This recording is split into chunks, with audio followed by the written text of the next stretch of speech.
بسم اللہ الرحمن الرحیم۔ السلام علیکم دوستو، حضور پاک صلی اللہ علیہ وآلہ وسلم نے اپنی وفات سے قبل حضرت اسامہ رضی اللہ تعالی عنہ کو سپہ سالار بنا کر بڑے بڑے جید صحابہ کرام کو آپ کی سپہ سالاری میں رومیوں کے خلاف لڑنے کے لیے روانہ کیا۔ یہ اسامہ بن زید انہی زید بن حارثہ کے بیٹے تھے جو کہ جنگ موطا میں شہید ہوئے۔ دوستو، منکرین زکوٰۃ سے جنگ کی یہ کہانی سننے سے پہلے آپ سے التماس ہے کہ اس ویڈیو کو لائک کر دیں اور ہمارے چینل کو سبسکرائب کر دیں۔ چینل کو سبسکرائب کرنے کے بعد اگر آپ ساتھ لگے ہوئے بیل آئیکن پر کلک کریں گے تو آپ کو ہر نئی آنے والی ویڈیو کا نوٹیفیکیشن آٹومیٹکلی آ جایا کرے گا۔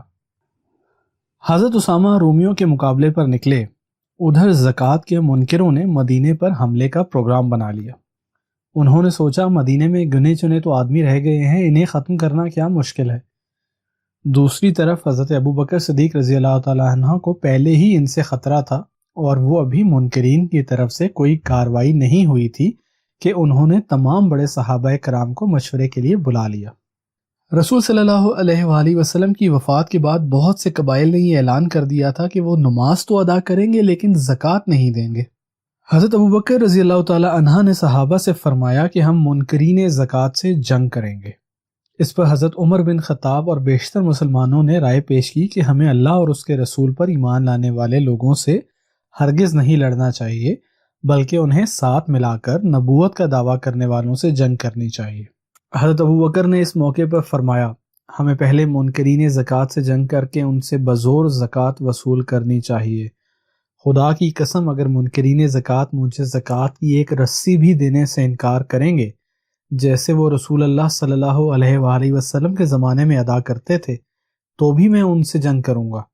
یہ سن کر حضرت عمر رضی اللہ تعالی عنہ، جن کے خیال میں اس وقت منکرین زکوٰۃ سے جنگ کرنا نقصان دہ تھا، قدرے تیزی میں آ گئے اور بولے، ہم ان لوگوں سے کس طرح جنگ کر سکتے ہیں جبکہ رسول اللہ صلی اللہ علیہ وآلہ وسلم نے صاف فرمایا ہے کہ مجھے اس وقت تک لوگوں سے لڑنے کا حکم دیا گیا ہے جب تک وہ اپنی زبان سے لا الہ الا اللہ محمد الرسول اللہ نہ کہہ دیں۔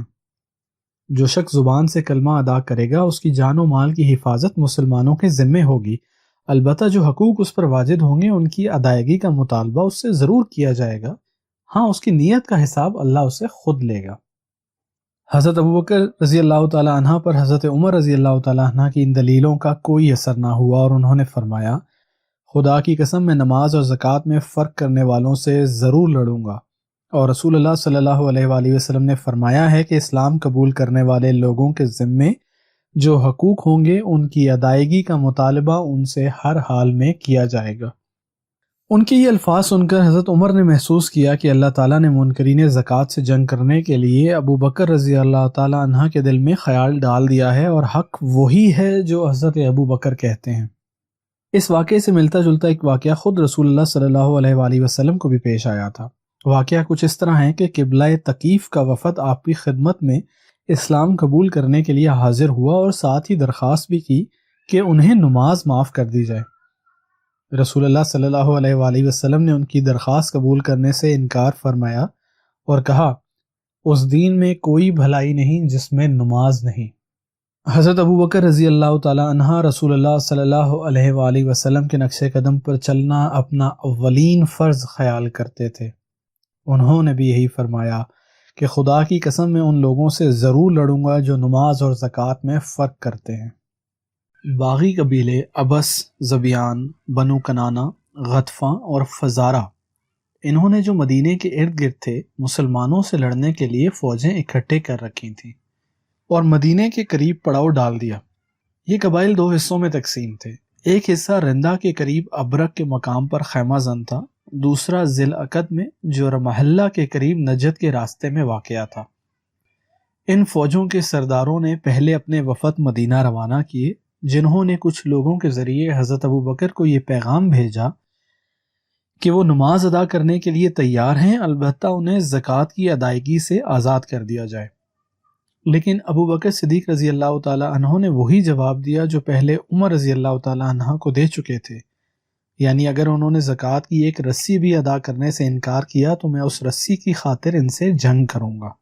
چنانچہ یہ وفود ناکام اپنے اپنے لشکروں کو لوٹ گئے، لیکن مدینے میں ٹھہرنے کے دوران وہ بغور اس بات کا جائزہ لے چکے تھے کہ اسامہ رضی اللہ تعالیٰ عنہ کی لشکر کی روانگی کے بعد مدینے میں بہت تھوڑے سے مسلمان رہ گئے ہیں، اور ان میں بھی زیادہ تعداد بوڑھوں کی ہے جو شہر کو بیرونی طاقت کے حملے سے نہیں بچا سکتے۔ حضرت ابوبکر کی دور اندیش آنکھوں نے ان لوگوں کے ارادوں کو بھانپ لیا، چنانچہ وفود کے جانے کے بعد انہوں نے مدینے میں بچے کچھے لوگوں کو جمع کر کے فرمایا، تمہارے چاروں طرف دشمن ڈیرے ڈالے پڑا ہے اور اسے تمہاری کمزوریوں کا حال معلوم ہو گیا ہے۔ نہ معلوم دن اور رات کے کس حصے میں وہ لوگ تم پر چڑھ آئیں، وہ تم میں سے ایک منزل کے فاصلے پر خیمہ زن ہیں۔ ابھی تک وہ اس امید پر تھے کہ شاید ہم ان کی شرائط قبول کر لیں گے، لیکن اب ہم نے ان کی شرائط ماننے سے انکار کر دیا ہے، اس لیے وہ ضرور تم پر حملہ کریں گے۔ تم بھی اپنے آپ کو لڑائی کے لیے تیار رکھو۔ اس کے بعد آپ نے حضرت علی، حضرت زبیر، حضرت طلحہ اور حضرت عبداللہ بن منصور کو بلایا اور انہیں ایک ایک دستہ دے کر مدینے کے بیرونی راستوں پر مقرر فرما دیا۔ دوسرے تمام لوگوں کو حکم دیا کہ وہ مسجد نبوی میں پہنچ جائیں اور لڑائی کی تیاری کریں۔ آپ رضی اللہ تعالیٰ عنہ کا اندازہ بالکل درست نکلا۔ ابھی 3 روز بھی نہ گزرے تھے کہ منکرین زکوٰۃ نے مدینے پر چڑھائی کر دی اور ٹھان لی کہ خلیفہ سے اپنی بات منوا ہی کر واپس جائیں گے۔ مدینے کے ارد گرد پھیلے ہوئے جاسوسوں نے ان کے ارادوں کی خبر حضرت علی، حضرت زبیر ابن مسعود اور دوسرے لوگوں کو دی۔ انہوں نے حضرت ابوبکر کے پاس خبر بھیجی۔ حضرت ابوبکر نے انہیں تو ہدایت دی کہ اپنی جگہ پر ڈٹے رہیں اور شہر کے تمام ناکوں کی حفاظت کریں، اور خود اونٹ پر سوار ہو کر مسجد نبوی صلی اللہ علیہ وآلہ وسلم میں تشریف لائے۔ تمام مسلمانوں کو جو وہاں جمع تھے انہیں ساتھ لے کر ان لوگوں کے مقابلے کے لیے نکل کھڑے ہوئے جو بے خبری میں مسلمانوں پر رات کے وقت حملہ کرنا چاہتے تھے۔ ان قبائل کے وہم و گمان میں بھی یہ بات نہ تھی کہ مسلمانوں میں سے کوئی ان کے مقابلے میں آئے گا، کیونکہ انہیں اپنے وفود کے ذریعے اہل مدینہ کی کمزوری کا علم ہو گیا تھا۔ لیکن جب ان کی امیدوں کے خلاف حضرت ابوبکر نے ان پر اچانک حملہ کیا تو ان کی بوکھلاہٹ کی کوئی حد نہ رہی اور وہ پیٹھ پھیر کر بھاگے۔ مسلمانوں نے مقام ذی حس تک ان کا تعاقب کیا۔ یہ قبائل اپنے ساتھ اپنے بڑے بڑے بہادروں کو نہیں لے کر آئے تھے، کیونکہ ان کا خیال تھا کہ مدینے میں ان کا مقابلہ کرنے کے لیے کوئی طاقت موجود ہی نہیں ہے۔ لیکن جب قبائل شکست کھا کر بھاگے اور مسلمانوں نے ان کا تعاقب کیا تو وہ بہادر بھی جنہیں پیچھے چھوڑ دیا گیا تھا، موقع کی نزاکت کو بھانپ کر مسلمانوں کے خلاف مقابلے میں آ گئے اور ایک دفعہ پھر لڑائی شروع ہو گئی۔ رات بھر لڑائی ہوتی رہی، لیکن کسی فریق کے حق میں فیصلہ نہ ہو سکا۔ آخر منکرین نے کمند پھینک کر مسلمانوں کے اونٹوں کی گردنوں کو پھانسنا شروع کر دیا تاکہ مسلمانوں کو گرفتار کیا جا سکے۔ یہ اونٹ جنگی نہ تھے، اس چال کو سمجھ نہ سکے، اور انہوں نے خوفزدہ ہو کر مدینے کی طرف بھاگنا شروع کر دیا اور اپنے سواروں کو لیے شہر میں داخل ہو گئے۔ ابس زبیان اور ان کے مددگار مسلمانوں کے بھاگ جانے پر بہت خوش ہوئے اور اسے اپنی فتح اور مسلمانوں کی شکست خیال کرتے ہوئے ذی العقد میں خیمہ زن ہو گئے۔ اپنے ساتھیوں کو ان واقعات کی اطلاع دی اور وہاں والے بھی آپس میں صلاح مشورہ کرنے لگے۔ آخر فیصلہ ہوا کہ جب تک مسلمانوں کو ناکوں چنے نہ چبوا لیں گے اور اپنی شرائط نہ منوا لیں گے واپس نہیں لوٹیں گے۔ ادھر حضرت ابوبکر اور تمام مسلمانوں نے اس رات ایک پلک تک نہ جھپکی تھی، بلکہ دشمن سے لڑائی کی تیاریوں میں مصروف رہے۔ رات کے آخری تہائی حصے میں وہ دوبارہ دشمن کی جانب روانہ ہوئے۔ پہلے کی طرح اب بھی انہوں نے پوری احتیاط برتی کہ دشمن کو کانوں کان ان کے آنے کی خبر نہ ہونے پائے۔ صبح کا اجالا پھیلا تو منکرین اور مسلمان ایک ہی میدان میں جمع تھے، لیکن فرق یہ تھا کہ مسلمان لڑائی کے لیے پوری طرح تیار تھے اور دشمن بڑے اطمینان سے گہری نیند مزے لوٹ رہا تھا۔ مسلمانوں کے لیے اس سے بہتر موقع اور کون سا ہو سکتا تھا؟ انہوں نے بے دھڑک اپنی تلواریں دشمنوں کے سینوں میں اتارنا شروع کر دیں۔ دشمن اس اچانک حملے سے ہڑبڑا کر اٹھ بیٹھا اور نیند کے عالم میں ہی لڑنا شروع کر دیا۔ حضرت ابوبکر صدیق رضی اللہ تعالیٰ عنہ اور ان کے ساتھیوں نے تلوار کے خوب جوہر دکھائے اور ابھی سورج نے اپنا سر ابھارا ہی تھا کہ دشمن کا لشکر نہایت بے ترتیبی کے عالم میں بھاگ کھڑا ہوا۔ حضرت ابوبکر نے ان کا تعاقب کیا۔ آخر جب یہ اندازہ لگا لیا کہ اب وہ واپس آنے کی جرت نہیں کریں گے تو آپ رضی اللہ تعالیٰ عنہ اپنے ساتھیوں کے ساتھ اس جگہ پر آ گئے جہاں جنگ لڑی گئی تھی۔ آپ نے مسلمانوں کی تھوڑی تعداد کو وہاں چھوڑا اور خود واپس مدینہ تشریف لے کر آئے۔ اس جنگ میں مسلمانوں کی فتح نے اسلام پر بہت گہرا اثر ڈالا۔